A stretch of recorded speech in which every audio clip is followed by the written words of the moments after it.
Hola a todos. Bienvenidos al canal dedicado exclusivamente a la dinastía y época Tudor. Esta es la sexta parte de una serie de videos dedicada a los momentos históricos más importantes que dieron forma a una de las dinastías más famosas de la historia. Número 49.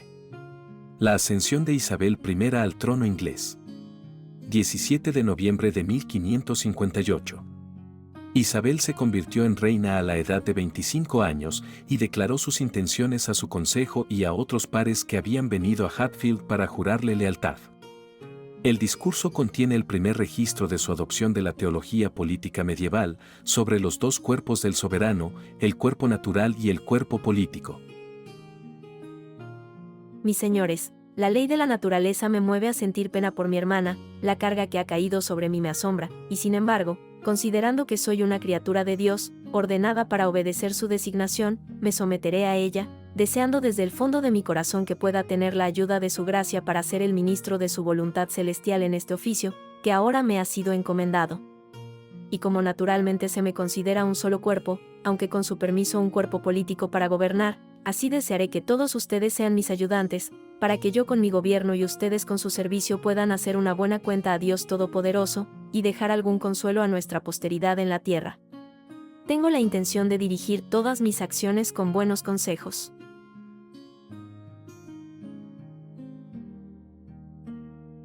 Isabel nombró debidamente a William Cecil como su secretario de Estado. El estricto control de este último sobre las finanzas de la corona, el liderazgo del consejo privado y la creación de un servicio de inteligencia altamente capacitado, bajo la dirección de Francis Walsingham, convirtieron a William Cecil en el ministro más importante durante la mayor parte del reinado de Isabel. Mientras su avance triunfal recorría la ciudad de Londres en la víspera de la ceremonia de coronación, los ciudadanos la recibieron con entusiasmo y la saludaron con oraciones y desfiles, la mayoría con un fuerte sabor protestante. Las respuestas abiertas y amables de la nueva reina la granjearon el cariño de los espectadores quienes, según un testigo presencial, estaban maravillosamente embelesados.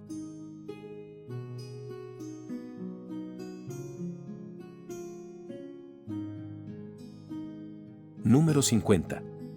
La coronación de Isabel I. 15 de enero de 1559. La fecha para la coronación de la nueva reina había sido elegida por su astrólogo, John Dee. El espectáculo de un día de duración vio a la reina llevada en una litera dorada, por calles atestadas de gente. La procesión estuvo puntuada con 5 desfiles en honor a la nueva soberana. La coronación real tuvo lugar en la abadía de Westminster, el domingo 15 de enero de 1559. El ritual en sí fue un compromiso inteligente entre las prácticas católicas existentes y las protestantes que la reina pretendía introducir. Isabel fue coronada en latín por un obispo católico, pero partes del servicio que siguió se leyeron 2 veces, en latín e inglés. Los cambios en el servicio fueron un presagio del asentamiento religioso por venir y un símbolo de su enfoque de apresurarse lentamente para introducir el cambio. La reina salió de la ceremonia para saludar a su pueblo con una gran sonrisa, llevando su corona y portando el orbe y el cetro de su nuevo cargo. Isabel se destacó en el papel protagónico en tales espectáculos, logrando combinar con gracia la dignidad y la grandeza de su posición, con un toque común que permitió que el público se sintiera cómodo con ella.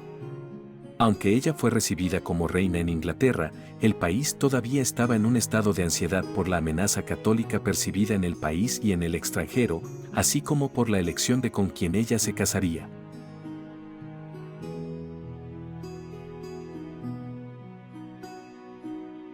Número 51. El Tratado de Cateau-Cambrésis. 2 de abril de 1559. El Tratado de Cateau-Cambrésis, o Paz de Cateau-Cambrésis en abril de 1559, puso fin a la Guerra Italiana de 1551 a 1559, la última de las guerras italianas. Consistía en varios tratados separados, los 2 principales firmados el 2 de abril por Isabel I de Inglaterra y Enrique II de Francia, y el 3 de abril entre este último rey y Felipe II de España. Aunque no fue signatario, los acuerdos fueron aprobados por el emperador Fernando I, ya que muchos de los intercambios territoriales se referían a estados que formaban parte del Sacro Imperio Romano Germánico. La España de los Habsburgo quedó soberana sobre la mitad de Italia, a saber, los reinos del sur de Nápoles, Sicilia, Cerdeña y el Ducado de Milán en el norte, territorios que conservó hasta finales del siglo XVII, mientras que Francia reforzó sus fronteras sur y este y confirmó la reconquista de Calais sobre Inglaterra.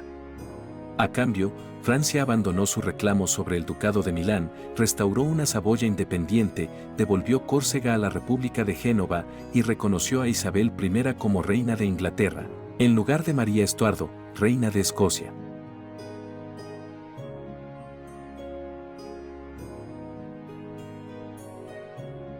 Número 52. El asentamiento religioso isabelino. De 1559 a 1563. El asentamiento religioso isabelino es el nombre dado a los arreglos religiosos y políticos hechos para Inglaterra durante el reinado de Isabel I. Implementado entre 1559 y 1563, el asentamiento se considera el final de la Reforma inglesa, dando forma permanente a la teología y la liturgia de la Iglesia de Inglaterra y sentando las bases de la identidad única del anglicanismo. Cuando Isabel heredó el trono, Inglaterra estaba amargamente dividida entre católicos y protestantes, como resultado de varios cambios religiosos iniciados por sus tres predecesores inmediatos. Enrique VIII había roto con la Iglesia católica y la autoridad del Papa, convirtiéndose en el supremo líder de la Iglesia de Inglaterra. Durante el reinado de Eduardo VI, la Iglesia de Inglaterra adoptó una teología y una liturgia reformadas. Mientras que en el reinado de María I, estas políticas religiosas se revirtieron, Inglaterra se reunió con la Iglesia católica y se suprimió el protestantismo. El asentamiento isabelino fue un intento de poner fin a toda esta agitación religiosa. El Acta de Supremacía de 1558 restableció la independencia de la Iglesia de Inglaterra de Roma y el Parlamento confirió a Isabel el título de Gobernadora Suprema de la Iglesia de Inglaterra. El Acta de Uniformidad de 1559 reintrodujo el libro de oración común del reinado de Eduardo VI, que contenía los servicios litúrgicos de la Iglesia. Se hicieron algunas modificaciones para atraer a los católicos y luteranos, incluyendo dar a las personas una mayor libertad en cuanto a la creencia en la presencia real de Cristo en la Eucaristía, y el permiso para usar las vestimentas sacerdotales tradicionales. Eventualmente, el acuerdo no logró poner fin a las disputas religiosas. Si bien la mayoría de la gente se conformó, una minoría de recusantes siguió siendo católicos leales. Dentro de la Iglesia de Inglaterra se desarrolló un consenso calvinista entre los principales eclesiásticos. Los calvinistas estaban divididos entre conformistas y puritanos que querían abolir lo que consideraban como abusos papistas y reemplazar el episcopado por un gobierno eclesiástico presbiteriano.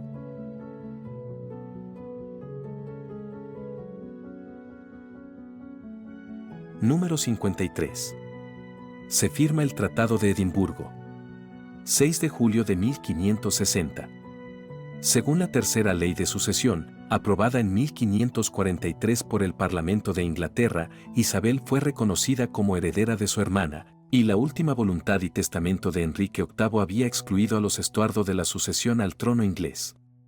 Sin embargo, a los ojos de muchos católicos, Isabel era ilegítima y María Estuardo era la legítima reina de Inglaterra, como la mayor descendiente superviviente de Enrique VII a través de su abuela, Margaret Tudor.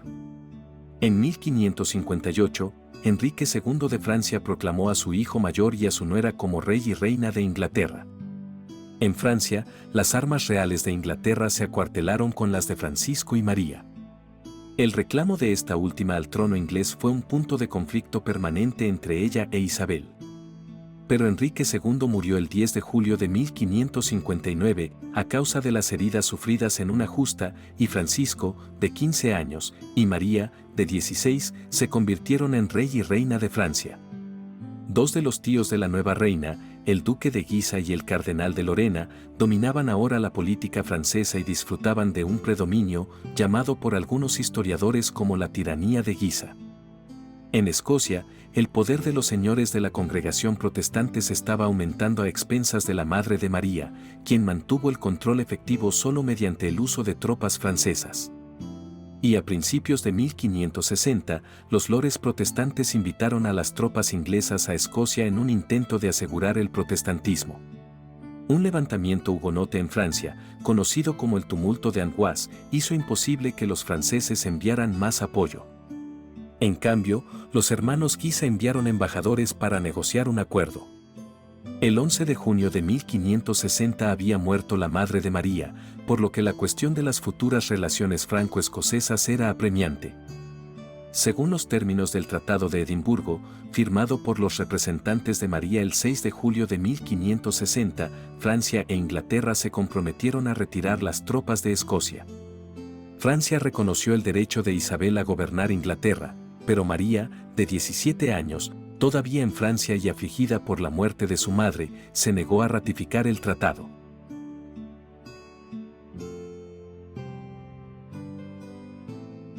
Número 54.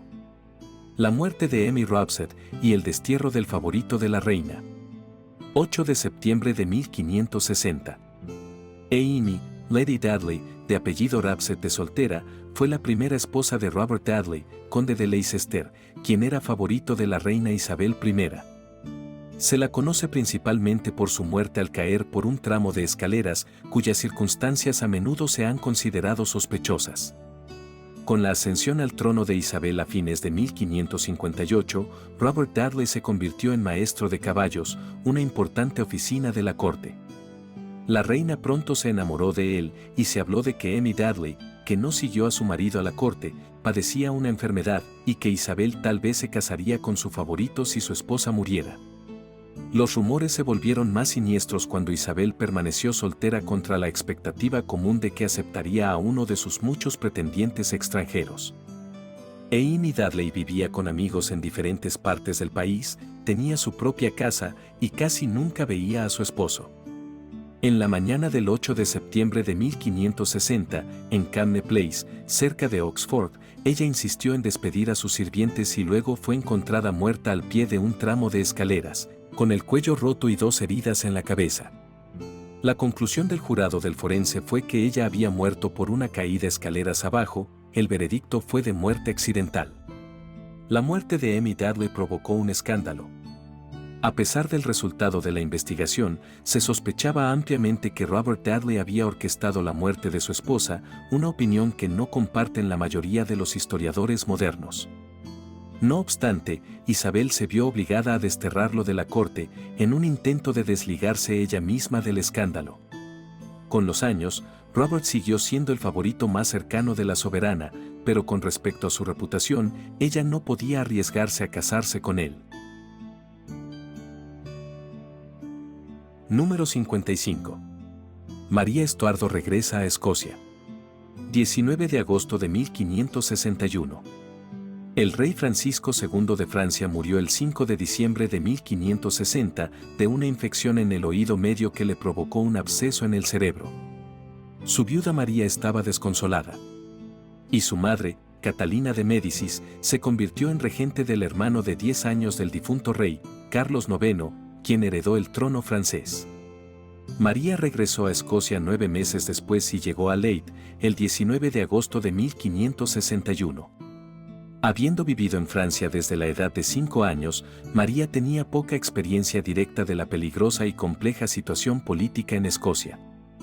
Como católica devota, muchos de sus súbditos la miraban con recelo, así como la reina de Inglaterra.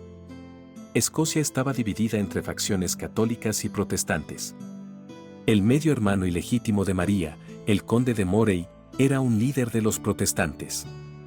El reformador protestante, John Knox, predicó en contra de María, condenándola por asistir a misa, bailar y vestirse de manera demasiado elaborada.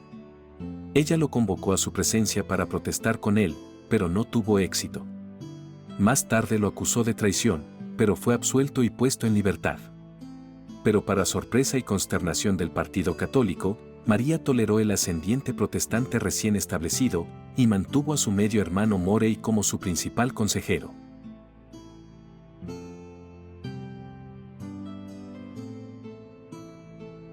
Número 56. La primera expedición de John Hawkins para transportar esclavos desde África Occidental a las Américas. de 1562 a 1563. El comandante y corsario John Hawkins hizo viajes a las Islas Canarias en los años previos a 1561 y allí aprendió sobre el comercio de esclavos en el Atlántico, el cual consistía en sacar gente de Guinea de la costa africana y venderla en las colonias españolas del Caribe. Para su primer viaje de esclavos, John Hawkins formó un sindicato de inversionistas para compartir el riesgo y el costo del viaje.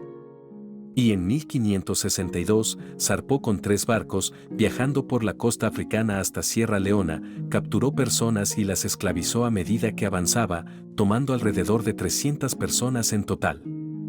Desde allí navegó hacia el Caribe, aunque no tenía permiso ni de España ni de Portugal para comerciar con sus colonias, por lo que vendió a su pueblo esclavizado en Isabela, Puerto de Plata y en Montecristi, lugares donde las autoridades locales no hicieron cumplir los embargos comerciales gubernamentales. Las personas esclavizadas fueron entonces cambiadas por perlas, pieles y azúcar. El comercio fue tan próspero que, a su regreso a Inglaterra, el Colegio de Armas le otorgó a John Hawkins un escudo de armas. John Hawkins es ampliamente considerado como el primer comerciante inglés en beneficiarse del Triangle Trade, o en otras palabras, intercambiar bienes ingleses por personas esclavizadas en África, luego vender esas personas en las Américas y comprar bienes extranjeros para venderlos en Inglaterra después del viaje de regreso. El legado de John Hawkins divide la opinión. El historiador Geoffrey Aughton lo evaluó como uno de los padres fundadores de la tradición naval de Inglaterra, con habilidades sobresalientes como marinero, administrador, combatiente y diplomático. Pero más recientemente, él ha sido descrito como un pirata y traficante de esclavos. En el siglo XVI, la esclavitud a menudo se aceptaba sin un juicio de valores morales. La era victoriana vio a John Hawkins como el padre sin escrúpulos de la trata de esclavos inglesa. Y en junio de 2006, Andrew Hawkins, un descendiente suyo, se disculpó públicamente por las acciones del corsario en el comercio de esclavos.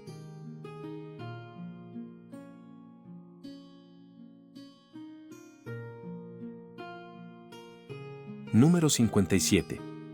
Se firma el Tratado de Hampton Court entre Inglaterra y los hugonotes franceses. 22 de septiembre de 1562. El Tratado de Hampton Court, también conocido como el Tratado de Richmond, se firmó el 22 de septiembre de 1562 entre la reina Isabel y el líder hugonote Luis I de Borbón, príncipe de Condé. Según los términos del acuerdo, se convocó a 3.000 soldados ingleses para ocupar Le Havre y Dieppe. Además, la reina Isabel prometió brindar ayuda económica a los hugonotes. Pero una vez que se restableció la paz en Francia, Isabel se negó a retirar sus tropas, afirmando que había tomado Le Havre no por motivos religiosos, sino para indemnizarla por la pérdida de Calais, que era legítimamente suya. La regente de Francia, Catalina de Médicis, envió tropas católicas y hugonotes contra Le Havre, que se rindió el 28 de julio de 1563. Sintiéndose traicionada por los hugonotes, Isabel nunca volvió a confiar en ellos. Y esto se hizo evidente cuando en 1572 Catalina de Médicis ordenó el asesinato del protestante Coligny, resultando en la muerte de 3.000 protestantes en lo que se conoce como la masacre del Día de San Bartolomé. En ese momento se instó a Isabel a enviar apoyo a los hugonotes franceses, pero ella se negó.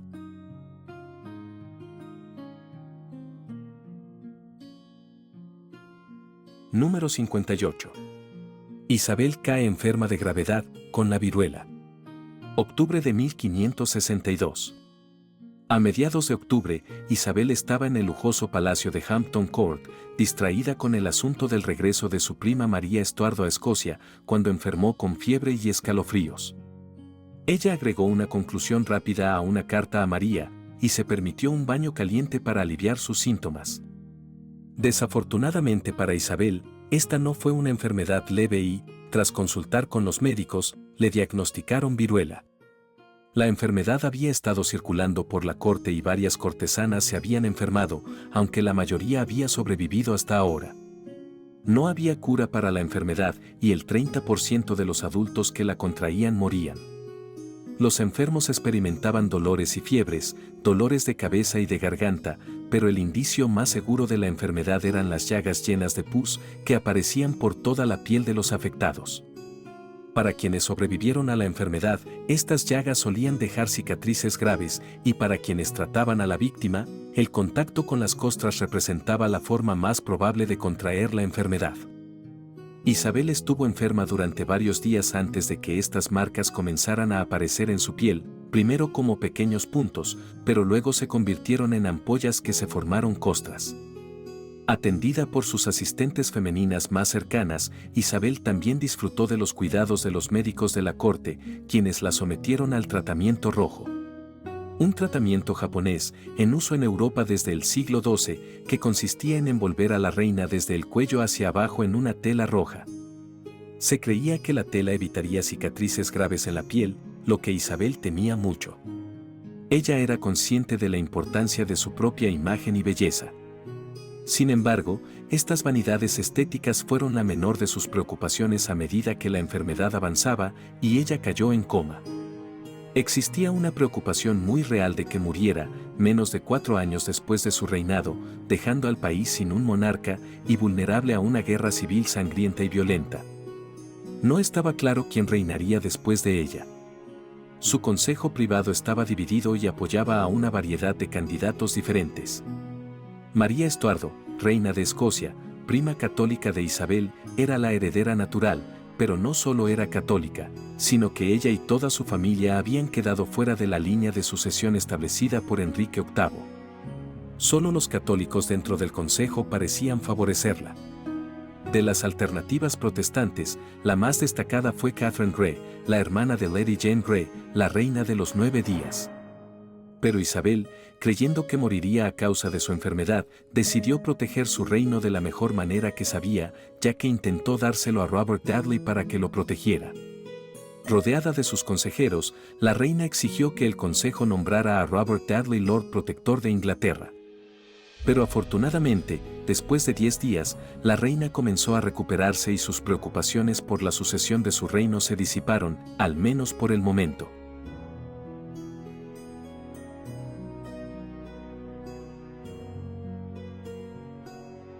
Número 59. Se publica la primera versión de los Actos y Monumentos de John Foxe. 20 de marzo de 1563. The Acts and Monuments, título completo, Acts and Monuments of these Latter and Perilous Days, Touching Matters of the Church, conocido popularmente como el Libro de los Mártires, es una obra de historia protestante y martirologio del historiador inglés protestante, John Foxe, publicado por primera vez en 1563 por John Dee. Incluye un relato polémico de los sufrimientos de los protestantes bajo la Iglesia Católica, con especial énfasis en Inglaterra y Escocia. El libro fue muy influyente en esos países y ayudó a dar forma a nociones populares duraderas del catolicismo allí. El libro pasó por 4 ediciones en vida de John Foxe y varias ediciones y resúmenes posteriores, incluidos algunos que redujeron específicamente el texto a un libro de mártires.